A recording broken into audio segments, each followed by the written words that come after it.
आनंदवनाच्या 75च्या निमित्तानं या व्यासपीठावर उपस्थित असलेले आपल्या राज्याचे लोकप्रिय मुख्यमंत्री आदरणीय देवेंद्र फडणवीस साहेब, चंद्रपूरचे पालकमंत्री आदरणीय उकिये साहेब, माझे विधिमंडळातील सहकारी चरणजी, किशोरजी, व्यासपीठावर उपस्थित असलेले आपल्या सर्वांचेच मार्गदर्शक विकास भाऊ, प्रकाश भाऊ, व्यासपीठावर उपस्थित असलेले सर्व सन्माननीय मान्यवर, कौस्तुभजी, पल्लवीताई आणि मोठ्या संख्येनं उपस्थित बंधू आणि भगिनींनो,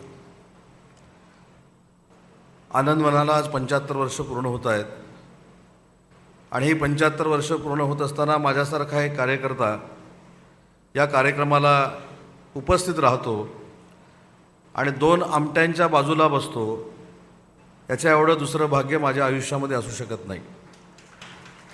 मला आठवतं की 3-3.5 वर्षापूर्वी विकास भाऊनी जेव्हा मला ह्या ठिकाणी बोलवलं होतं सकाळी 11-11:30 वाजता, परंतु नागपूरचं अधिवेशन असल्यामुळं मी आलो रात्री 10:30 वाजता आणि याच सभागृहामध्ये कार्यक्रम सुरू होता.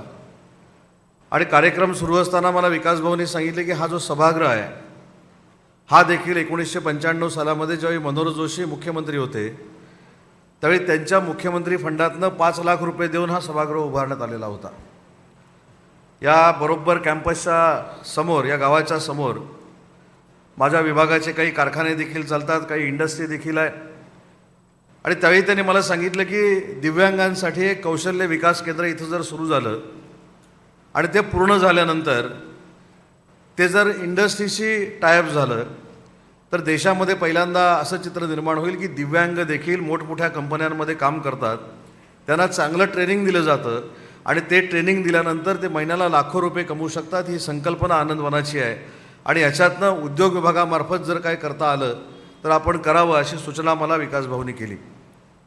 CM साहेब, मी कसलाही विचार केला नाही, कारण शेवटी आपण अनेक ठिकाणी स्किल सेंटर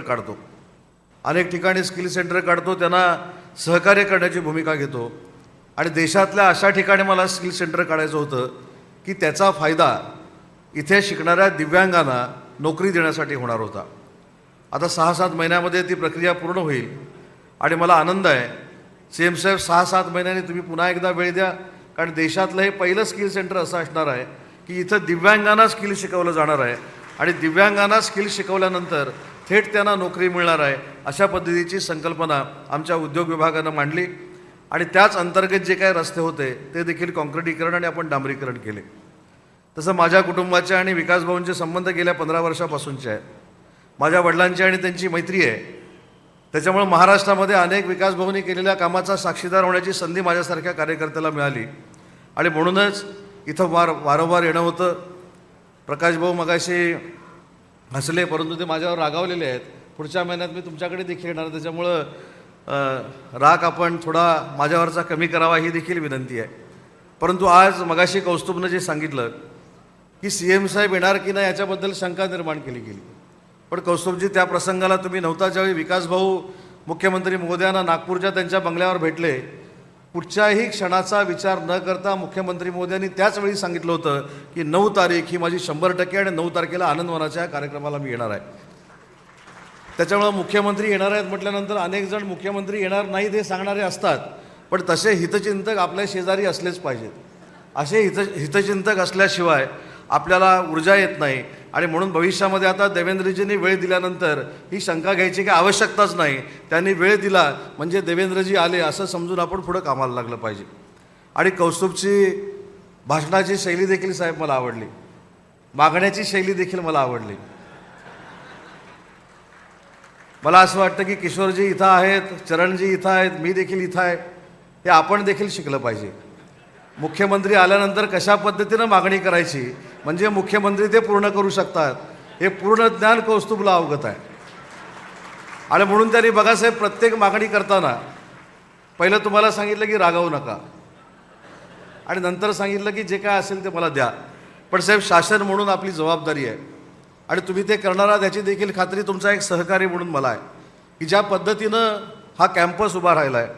मी ज्यावेळी पहिल्यांदा आलो आणि इथली घरं बघितली, खरोखरच मला आमटे कुटुंबाला धन्यवाद दिले पाहिजे की कशा पद्धतीची त्या घरांची रचना आहे, कशा पद्धतीनं कुष्ठरोगांना ठेवल्यानंतर त्यांची देखभाल होऊ शकते, हे जे आर्किटेक्चर तयार केलं आहे हे मला असं वाटतं की देशाच्या पातळीवर नव्हे तर जगाच्या पातळीवर फक्त ह्या आनंदवनातच बघायला मिळतं. आणि म्हणून अशा संस्थेला माझा विभाग काय किंवा आमचे अन्य विभाग काय सहकार्य आम्ही करणारच आहोत. कौस्तुभजी ती सांगायचीच आवश्यकता नाही, कारण तुम्ही सामाजिक काम करताय आणि जे सामाजिक काम आजपर्यंतच्या इतिहासामधनं कोणाकडनंही घडलं नाही ते आमटे कुटुंब करतं आहे. त्याच्यामुळं आमटे कुटुंबाबरोबर आमचं पूर्ण सरकार देवेंद्रजींच्या नेतृत्वाखाली कार्यरत राहील, हा देखील उद्योगमंत्री या नात्यानं मी आपल्याला दिलेला शब्द आहे. आज डॉक्टर तात्या लहाने साहेब देखील आमच्यासमोर बसलेले आहेत. मी ज्यावेळी मागच्या वेळी आलो त्यावेळी इथं डोळ्यावरचे कशा पद्धतीनं कॅम्प घेतले जातात हे देखील मला कौस्तुभ आणि पल्लवी त्यांनी सांगितलं होतं. मला फक्त खरं तर आम्ही ते आत्मसात केलं पाहिजे की जे काम या आनंदवनामध्ये होतं आहे त्यातलं 2% जरी काम आम्ही प्रत्येक जिल्ह्यामध्ये महाराष्ट्राच्या करू शकलो तर खऱ्या अर्थानं आमटे कुटुंबाला सहकार्य केल्यासारखं होईल आणि बाबा आमटेंना श्रद्धांजली व्हायल्यासारखं होईल. आणि म्हणून ते काम करण्याच्या दृष्टीनं आम्ही भविष्यामध्ये कार्यरत राहू, हा देखील संकल्प करण्याचा आजचा दिवस आहे. आताच मुख्यमंत्री महोदय मला सांगत होते की ज्यावेळी कौस्तुभ इथं सोमनाथाचा उल्लेख करत होता त्यावेळी साहेब मला सांगत होते की ते त्यांच्या लहानपणी कसे तिथं जायचे, दिवस तिथे कशा पद्धतीनं राहायचे. त्याच्यामुळं कौस्तुभ तुम्ही जी आठवण करून साहेबांना दिलेली आहे ती ऑलरेडी साहेबांच्या मनामध्ये आहे. त्याच्यामुळे त्याच्या बाबतीमध्ये पण जी मागणी केलेली आहे ती मला असं वाटतं की मुख्यमंत्री महोदय सकारात्मक घेणार आहेत. कारण तुम्ही बोलल्या मुख्यमंत्र्यांनी सांगितलं की कौस्तुभनी सांगितलेली वस्तुस्थिती खरी आहे. आणि म्हणून सकारात्मक सरकार चालवणारे राज्यकर्ते जेव्हा येतात तेव्हा आनंदवनसारख्या संस्थेला दुसऱ्याकडे कुठं जावं लागेल असं मला वाटत नाही. आणि म्हणून जो आजचा कार्यक्रम आहे हा संकल्प करण्याचा आहे, आम्ही सगळ्यांनी मिळून शपथ घेण्याचा आहे. आज तुम्ही जे काही प्रेझेंटेशन आम्हाला दाखवलं किंवा मुख्यमंत्री महोदयांच्या हस्ते आपण काही योजनांचा शुभारंभ या ठिकाणी केला, हा शुभारंभ देखील या शुभारंभाच्या नंतर या कामाला सरकारचं देखील जर काही योगदान लागणार असेल तर ते देखील आम्ही तुमचे सहकारी म्हणून तुमच्याच कुटुंबातले घटक म्हणून द्यायला तयार आहोत. आज या कार्यक्रमाला राज्याचे दोन्ही उपमुख्यमंत्री येणार होते, एकनाथजी शिंदे देखील येणार होते, अजितदादा देखील येणार होते, परंतु त्यांनी देखील तुमच्या ह्या कार्यक्रमाला मनपूर्वक शुभेच्छा पाठवलेल्या आहेत. त्यांनी देखील सांगितलेलं आहे की देवेंद्रजींच्या नेतृत्वाखाली जे जे काही या संस्थेसाठी करावं लागेल ते आम्ही करायला तयार आहोत. एवढा मोठा राजाश्रय कौस्तुभ तुम्हाला आणि तुमच्या संस्थेला महायुतीच्या सरकारकडनं नक्की आहे.